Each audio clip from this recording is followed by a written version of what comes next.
Halo sobat semua, selamat datang kembali di channel kami. Hari ini kita akan membahas topik yang cukup hangat, yaitu pembentukan Danantara oleh Presiden Indonesia Pak Prabowo Subianto. Apa itu Danantara dan apa saja pro dan kontra dari pembentukan ini? Yuk kita bahas bersama. Pertama-tama, mari kita bahas sedikit tentang Danantara. Danantara adalah proyek ambisius yang dirancang untuk meningkatkan konektivitas dan pembangunan infrastruktur di seluruh wilayah Indonesia. Tujuannya adalah untuk memperkuat ekonomi dan mempercepat pembangunan daerah. Selanjutnya, kita akan membahas positif dan pro dari pembentukan Danantara. Berikut adalah 5 poin positif yang dapat kita soroti. Pertama, Danantara bisa meningkatkan konektivitas antar pulau. Dengan infrastruktur yang lebih baik, perjalanan dan distribusi barang akan lebih efisien. Kedua, proyek ini dapat mendorong pertumbuhan ekonomi di daerah terpencil. Dengan akses yang lebih baik, peluang usaha akan terbuka lebar. Ketiga, Danantara dapat menciptakan banyak lapangan kerja baru. Dari konstruksi hingga operasional, banyak orang akan mendapatkan pekerjaan. Keempat, dengan konektivitas yang lebih baik, sektor pariwisata juga akan berkembang. Destinasi wisata yang sebelumnya sulit dijangkau akan lebih mudah untuk diakses.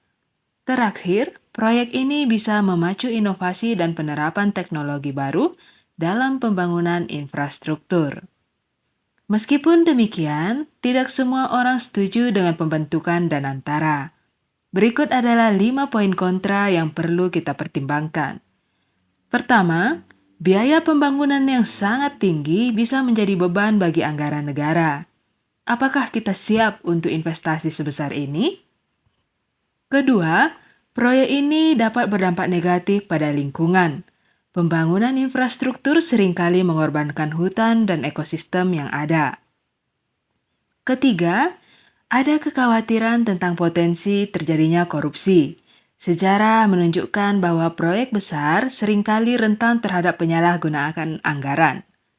Poin keempat, masyarakat di daerah yang terkena dampak mungkin tidak setuju dengan proyek ini. Mereka mungkin merasa tidak dilibatkan dalam pengambilan keputusan. Dan yang terakhir, ada resiko bahwa proyek ini akan mengalami keterlambatan.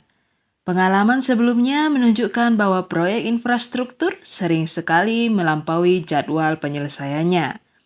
Jadi, apa yang mungkin terjadi dengan adanya Danantara ini? Mari kita bahas beberapa kemungkinan. Pertama, jika semua berjalan lancar, kita bisa melihat pertumbuhan ekonomi yang signifikan di daerah-daerah yang sebelumnya terisolasi. Namun, kita juga perlu bersiap untuk kemungkinan adanya protes dari masyarakat yang merasa dirugikan.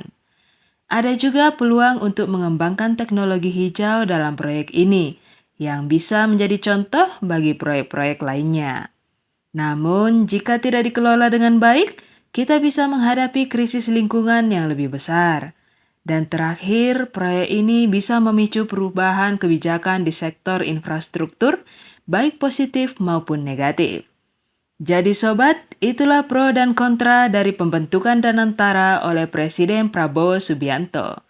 Kita harus terus mengikuti perkembangan proyek ini dan berharap yang terbaik untuk masa depan Indonesia.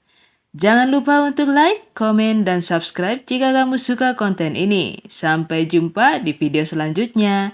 Bye!